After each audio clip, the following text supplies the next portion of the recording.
வணக்கம் நண்பர்களே, இன்று எல்லாருக்கும் விநாயகர் சதுர்த்தி நல்வாழ்த்துக்கள். இன்று விநாயகர் சதுர்த்தி முன்னிட்டு நம்ம வீட்டு ஸ்பெஷல் பால் கொழுக்கட்டை ரெசிபி தாங்க பண்ணி காட்ட போகிறேன். கணபதி பாபாவுக்கு பிடித்த சுவையான நெய் மனம் நிறைந்த பால் கொழுக்கட்டை நீங்கள் வீட்டில் எளிமையாக சுவையாக பண்ணிக்கலாம். வாங்க வீடியோக்குள்ளே போகலாம்.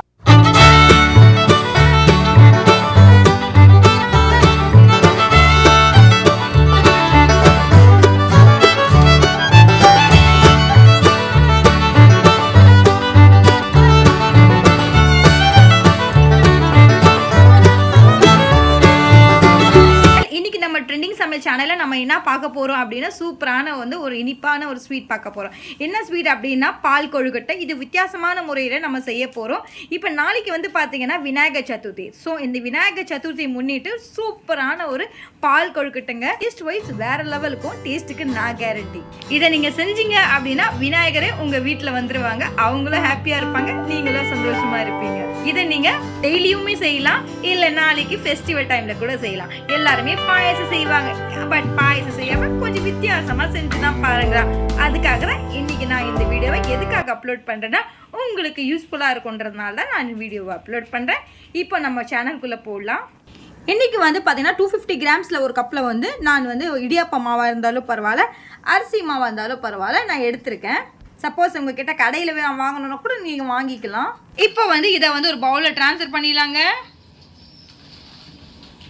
பாத்திரம் எடுத்துக்கோங்க. ஸ்டவ் ஆன் பண்ணிட்டு நம்ம எந்த கப்ல அரிசி மாவு எடுத்தோமோ நம்ம தண்ணி எடுத்துக்கலாங்க. ஒரே கப் தான் நீங்க எடுக்கணும். எக்ஸ்ட்ரா வேணா நீங்க 1/4 கப் ஆட் பண்ணிக்கலாங்க. அதுக்காக பாத்தீங்கன்னா நம்ம 1/4 கப் கொஞ்சம் எக்ஸ்ட்ரா ஆட் பண்ணிக்கலாங்க தண்ணியே.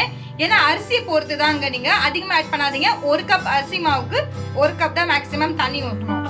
ஸோ எல்லாமே நீங்க அரிசி மாவு இருக்கிறத பொறுத்து தான். இப்போ நல்லா இது கொதிக்கணுங்க. கொதிக்குது. இப்போ நம்ம எடுத்துடலாங்க இதை.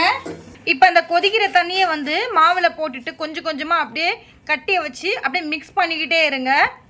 ஸோ பார்த்து ஒன்றோட ஒன்று ஒட்டிக்க போகுது. ஸோ பார்த்து நீங்கள் நிறைய ஆட் பண்ணாதீங்க. வாட்டரை கொஞ்சம் கொஞ்சமாக ஆட் பண்ணிக்கோங்க. ஸோ கொஞ்சம் கொஞ்சமாக வாட்டர் ஆட் பண்ணிக்கிட்டு அப்படியே மிக்ஸ் பண்ணிக்கிட்டே இருங்க. கட்டி இல்லாமல் மிக்ஸ் பண்ணுவோங்க. நீங்கள் கொஞ்சம் கொஞ்சமாக தண்ணியை விட்டுட்டு இப்போ நம்ம ஃபுல்லாக மிக்ஸ் பண்ணிவிட்டு காட்டுறவங்க கிட்ட பாருங்க. நம்ம 1 கப் அரிசி மாவுக்கு 1 கப் தாங்க தண்ணி ஊற்றணும். ஃபுல்லாகவே கரெக்டாக பற்றிச்சிங்க. இங்கே மாவு பார்த்தீங்கன்னா நல்லா தளன்னு இருக்கணும். அப்போ தான் நம்மளுக்கு நல்லா சின்ன சின்னதாக பால் சைஸில் நம்ம உருண்ட முடியும். அப்படியே சூப்பராக நம்ம உருட்டி வைக்கலாங்க. இப்போ பாருங்கள் கரெக்டாக பற்றிச்சிங்க. 1 கப் அரிசி மாவுக்கு 1 கப்பு தண்ணிங்க. இப்போ பாருங்கள் நம்ம சூப்பராக பிசைஞ்சிட்டு பாருங்கள். ப்ரெஸ் பண்ணாவே பார்த்தீங்கன்னா அவ்வளோ அருமையாக இருக்குது. ஸோ இந்த நேரத்தில் நம்ம என்ன பண்ணலான்னா பவுலில் தண்ணி வச்சுக்கோங்க, சில்லுன்னு தண்ணி. ஸோ வாட்டரை நம்ம தொட்டு என்ன பண்ணோன்னா சின்ன சின்னதாக இப்போ பால் எடுக்க போகிறோம். இப்போது லைட்டாக பார்த்தீங்கன்னா தண்ணி வச்சு நீங்கள் தொட்டு என்ன பண்ணுறீங்கன்னா கையில் ஒட்டக்கூடாது. ஸோ இந்த மாதிரி குட்டி குட்டியாக பால் சைஸ் லைக் நெல்லிக்காய் சைஸில் நீங்கள் உருட்டி வச்சுக்கலாம். சூப்பராக ரெடி ஆகிடுச்சு. அப்படியே பல்லாங்குழி மாதிரியே ஆகிடுச்சு. ஃபஸ்ட்டு நம்ம எந்த சைஸில் பால் பார்த்தீங்கன்னா ரொட்டேட் பண்ணுறோமோ அதே மாதிரி எல்லாமே அதே சைஸில் ரொட்டேட் பண்ணணும்.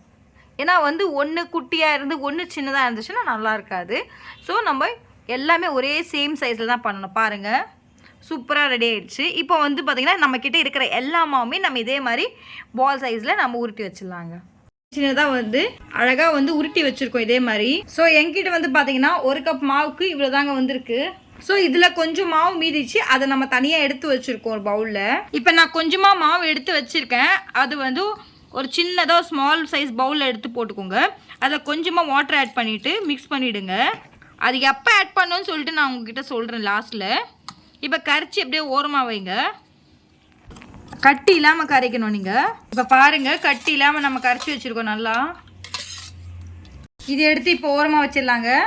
எந்த கப்பில் நம்ம அரிசி மாவு எடுத்தோமோ அதே கப்பில் ஃபுல்லாக நம்ம துருவின தேங்காவை எடுத்துக்கலாங்க. ஸோ தேங்காய் ஒரு மிக்சிங் பவுலில் நம்ம ஆட் பண்ணிக்கலாம். இதில் நம்ம திக்காக பால் எடுக்க போகிறோங்க. தேங்காய் பால் தான் நம்ம இப்போ இது எடுக்கணும் இதில். ஸோ அதே கப்பில் நீங்கள் 1/2 கப்பு தண்ணி ஊற்றி அப்படி தேங்காய் பால் எடுத்துக்கலாம் திக்காக. நம்ம அரைச்சிட்டோங்க. சப்போஸ் உங்களுக்கு தேங்காய் பால் தண்ணி அதிகமாக வேணும்னா நீங்கள் லைட்டாக கொஞ்சம் தண்ணி கூட ஆட் பண்ணிங்க. பட் எப்படி இருந்தாலுமே திக்னஸாக இருக்கணும். ஸோ இதை நம்ம வடிகட்டிடலாங்க. ஒரு பாத்திரம் எடுத்துக்கோங்க. அதுக்கு மேலே ஃபில்டர் எடுத்துக்கோங்க, நல்லா ஜலடை. ஸோ அந்த திப்பி எல்லாம் அப்படியே ஸ்டோர் ஆகணும். ஸோ நிறைய பேருக்கு தெரியாது தேங்காய் பால் எப்படி எடுக்கணும்னு. ஸோ அதனால தான் 1 by 1 ஸ்டெப்பாக உங்களுக்கு சொல்லி கொடுக்குறேன். இப்போ பாருங்கள், அப்படியே ப்ரெஸ் பண்ணிகிட்டே இருங்க. இப்போ ஒரு கட்டை எடுத்துக்கோங்க. மேலே இந்த மாதிரி ப்ரெஸ் பண்ணோம் கீழே உங்களுக்கு திக்காக வரும் அந்த பால். ஸோ இதுதாங்க தேங்காய் பால். சப்போஸ் உங்களுக்கு அதிகமாக வேணும்னா ஸோ நீங்கள் வந்து லைட்டாக கூட தண்ணி இன்னும் எக்ஸ்ட்ரா ஆட் பண்ணிக்கலாம். பட் தேங்காய் பால் வந்து திக்காக வரணும் உங்களுக்கு. ஸோ நம்ம எடுத்துகிட்டு காட்டுறோம் உங்ககிட்ட. அந்த திப்பியெல்லாம் ஸ்டோர் ஆகிடுச்சுங்க. சப்போஸ் உங்ககிட்ட இந்த மாதிரி ஜல்லடை இல்லை அப்படின்னா நீங்கள் வீட்டில் இருக்கிற காட்டன் கிளாத் வச்சு நீங்கள் வந்து இந்த மாதிரி ஃபுல்லாக அதை பிழிஞ்சு எடுத்துக்கலாம். இப்போ பாருங்கள், சூப்பரான வந்து திக்கான வந்து தேங்காய் பால் ரெடி ஆகிடுச்சு. இப்போ இதை எடுத்து ஓரமாக வச்சுட்டு அடுத்த ஸ்டெப் நான் என்ன பண்ணுறேன் பாருங்கள். அகலமான கடாயை எடுத்துக்கோங்க. ஸோ எந்த கப்பில் நம்ம அரிசி மாவு எடுத்துக்கோ அதே கப்பில் வந்து நம்ம வெள்ளம் ஆட் பண்ணிக்கலாங்க. ஒரே கப் தான் ஆட் பண்ணோம். சப்போஸ் இப்போ சாப்பிட்றவங்களாம் இருந்தீங்கன்னா எக்ஸ்ட்ரா வந்து கொஞ்சமாக 1/4 கப் நீங்கள் ஆட் பண்ணிக்கலாம். ஸோ எந்த கப்பில் நம்ம வெள்ளம் எடுத்தோமோ அதில் 1/2 கிளாஸ் வந்து நீங்கள் தண்ணி ஆட் பண்ணிக்கோங்க. இப்போ இதை வந்து நல்லா கரையணுங்க. கரைஞ்சிருச்சுங்க. ஸோ இதுக்கு பாகு பதம் எதுவுமே தேவையில்லைங்க. ஸோ வந்து கரைஞ்சிட்டு உடனே இப்போ ஸ்டவ் ஆஃப் பண்ணிடுங்க. இப்போ நம்ம இதை வந்து வடிகட்டிடலாங்க. ஸோ வடிகட்டும் போது என்ன ஆகும்னா அதில் இருக்கிறது அந்த திப்பி எல்லாம் அப்படியே ஸ்டோர் ஆகிடும். இங்கே பாருங்க, அதனால தான் வடிகட்ட சொல்கிறேன். ஸோ நம்ம சூப்பராக வடிகட்டிட்டோம். இப்போ இதுவுமே எடுத்து ஓரமாக வச்சிடலாங்க. இப்போ நம்ம பால் கொழுக்கட்டை செய்யறதுக்கு எல்லாமே நம்ம ரெடி பண்ணி வச்சிட்டோம். அடுத்து நம்ம இன்னொரு ஸ்டெப்பில் பார்க்கலாம். ஒரு அகலமான கடாயை எடுத்துக்கோங்க. ஸோ அந்த கடாயில் வந்து பார்த்தீங்கன்னா நான் எந்த கப்பில் வந்து தேங்காய் வெல்லம் எல்லாம் எடுத்தோமோ அதே 250 கிராம்ஸ் கப்பில் வந்து பார்த்தீங்கன்னா நம்ம தண்ணி ஆட் பண்ணிக்கலாங்க. ஃபர்ஸ்ட் ஒரு கப்பு தண்ணி ஊற்றிட்டோம். இப்போ இன்னொரு கப்பும் ஆட் பண்ணிக்கலாங்க. 2 கப்பு டோட்டலாக நம்ம தண்ணி ஊற்றணுங்க. இப்போ நல்லா அந்த தண்ணி கொதிக்கணும். நல்லா கொதிக்குதுங்க. ஸோ இந்த நேரத்தில் நம்ம ஆல்ரெடி வந்து பால் சைஸை நம்ம உருட்டி வச்சிருந்தோம்ல அது ஒன்றுன்னா நம்ம பார்த்து போட்டுக்கலாங்க. ஸோ வந்து நீங்கள் டக்குன்னு போட்டிங்கன்னா அது உடஞ்சிரும். ஸோ நீங்கள் வந்து ஒன்று ஆட் பண்ண. ஸோ இதுதாங்க கரெக்டான ப்ரொசீஜரு. நான் சொல்கிற மெத்தட்லேயே நீங்களும் செஞ்சு பாருங்க. உங்கள் வீட்லேயும் விநாயகர் வந்து ஓடி வந்துடுவார். இங்கே பாருங்க, நான் ஒன்று போடுறேங்க. சுத்தமாக போட்டிங்க அப்படின்னா அடியில் பிடிச்சிக்கோங்க. அதனால வந்து ஒன்று நான் வந்து போடுறேன். ஸோ நான் சொல்கிற மெத்தட்லேயே நீங்களும் ஃபாலோ பண்ணுங்க. இப்போ பாருங்க, ஒன்று ஆட் போடுறேன். ஸோ இதுதாங்க கரெக்டான ப்ரொசீஜரு. நீங்கள் போட்ட உடனே வந்து மிக்ஸ் பண்ணாதீங்க. போட்டு ஒரு 2 to 3 மினிட்ஸ் அப்படியே விடுங்க. அதுக்கப்புறமா லைட்டாக அப்படியே மிக்ஸ் பண்ணணும். ஸோ அப்படியே ஒரு 3 மினிட்ஸ் அப்படியே விடுங்க. ஸோ ஒரு கப் அரிசி மாவுக்கு இவ்வளோ தான் வந்திருக்கு. ஸோ எல்லாமே நம்ம ஆட் பண்ணிட்டோம். எல்லாம் இப்போ வந்து நல்லா வேக விடுங்க. அதை இப்போ ஒரு மூடியை போட போகிறோங்க. இப்போ ஒரு மூடியை போட்டுடலாங்க. லைட்டாக காற்று போகிற அளவுக்கு இருக்கணும். ஃபுல்லாக மூடக்கூடாதுங்க. லைட்டாக அப்படியே காற்று போகணும். இப்போ அப்படியே கொஞ்சம் அப்படியே 5 நிமிஷம் எல்லாம் வேகட்டோங்க. அதை அப்படியே கொஞ்சம் ஃப்ரீயாக விட்டுடலாம். வந்து கொஞ்சம் வந்து மூடி வந்து கொஞ்சம் லைட்டாக அப்படி திறக்கிற மாதிரி இருக்கணுங்க. இல்லைன்னா உங்களுக்கு பொங்கி வந்து வெளியே வரும். இப்போ மூடி எடுத்துடலாங்க. இப்போ வந்து ஒரு கரண்டி எடுத்துக்கோங்க. அடி வரைக்கும் அப்படியே மெதுவாக கிண்டணுங்க. பாருங்க, பபுள்ஸ் எல்லாம் வருது. பாருங்க, நல்லா லைட்டாக கிண்டி விட்டு பாருங்க, நல்லா கொதிக்குது. ஸோ இந்த மாதிரி கலர் சேஞ்ச் ஆகும் உங்களுக்கு. இன்னொரு 5 நிமிஷம் நல்லா வேகட்டோங்க. இது கலர் சேஞ்ச் ஆகும் போது நம்ம எடுத்துடலாங்க. பாருங்க, சூப்பரா உப்புது பாருங்க. நம்ம எடுத்தது குட்டியோண்டு தான், பட் வந்து உப்பும் போது பெருசா இருக்கு பாருங்களேன். மூடி போடுங்க. நான் வந்து தண்ணியெல்லாம் சுண்டிடுச்சு. ரொம்ப சுண்ட வைக்காதீங்க. ஓரளவுக்கு லைட்டா சுண்டனா போதும். ஏன்னா இதை நம்ம நிறைய இன்கிரீடியன்ஸ் ஆட் பண்ண போறோம். ஸோ இந்த நேரத்துல ஆல்ரெடி நம்ம கரைச்ச வெள்ளைப்பால் அதை ஊற்றிக்கலாங்க. அந்த வெள்ளை தண்ணியும் ஆட் பண்ணிடலாம். ஒரு 5 நிமிஷம் அப்படியே கொதிக்க விடுங்க. அந்த வெள்ளை போட்டோன்னே இப்போ பாருங்க, தண்ணி நல்லா கொதிக்குது. ஸோ அந்த தண்ணி கொதிக்கிற ஸ்டேஜ்ல வந்து ஆல்ரெடி நம்ம கொஞ்சமாக மாவு எடுத்து தண்ணியில் கரைச்சி வச்சுருந்தோம்ல அதை நம்ம ஆட் பண்ணிக்கலாங்க.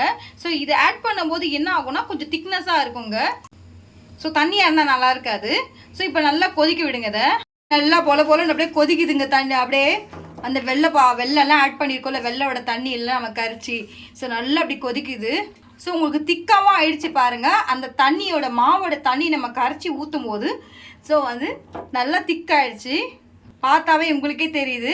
ஸோ இந்த நேரத்தில் நம்ம ஆல்ரெடி நம்ம வந்து தேங்காய் பால் எடுத்து வச்சுருந்தோம்ல ஒரு தனியாக ஒரு பவுலில், அதுவுமே போட்டுடலாங்க லாஸ்ட்டாக. இப்போ இதுவுமே போட்டு ஒரு 5 நிமிஷம் அப்படியே விடுங்க. தேங்காய் பால் ஆட் பண்ணியிருக்கோம். ஸோ நல்லா கொதிக்கணுங்க. நல்லா அப்படியே வந்து அந்த கொதிச்சு அப்படியே பபிள்ஸ் வரணும். உங்களுக்கு திக்னஸாக ஆயிடுச்சு. சூப்பராக இருக்குது. ஸோ இந்த நேரத்தில் நம்ம என்ன பண்ணலான்னா ஏலக்காய் பவுடர் இருக்குங்களே, ஆல்ரெடி நம்ம தூள் பண்ணி வச்சுருக்கோம். ஸோ அதுவுமே நம்ம ஆட் பண்ணிக்கலாங்க. இப்போ நல்லா மிக்ஸ் பண்ணிவிடுங்க. பாருங்க, பார்க்கவே சூப்பரா இருக்குதா? இப்பவே உங்களுக்கு சாப்பிடணும்னு தோணுதா? அப்போ உடனே நீங்களும் இந்த ரெசிபியை சேவ் பண்ணி வச்சுக்கோங்க.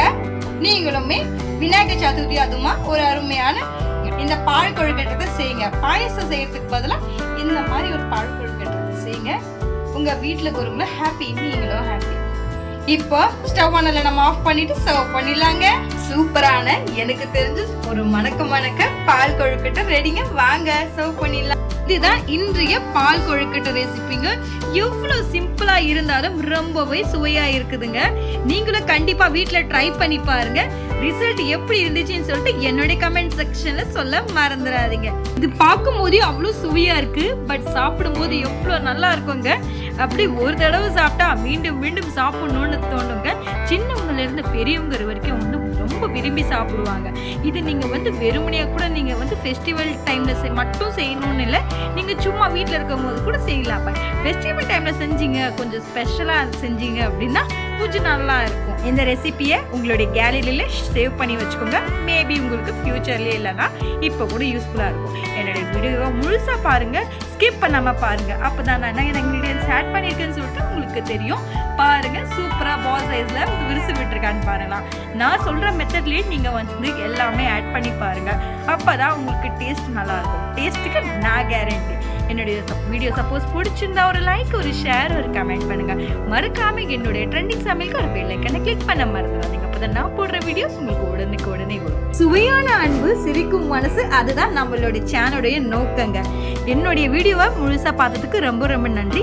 நாளைக்கு இதே மாதிரி சூப்பரான அருமையான டிஷ்ல சந்திக்கும் வரை இப்போ உங்களுடைய அருமையை விடைபெறுவது take care, love you all, see you, bye. மீண்டும் சந்திப்போம். Advance happy Vinayagar Chaturthi.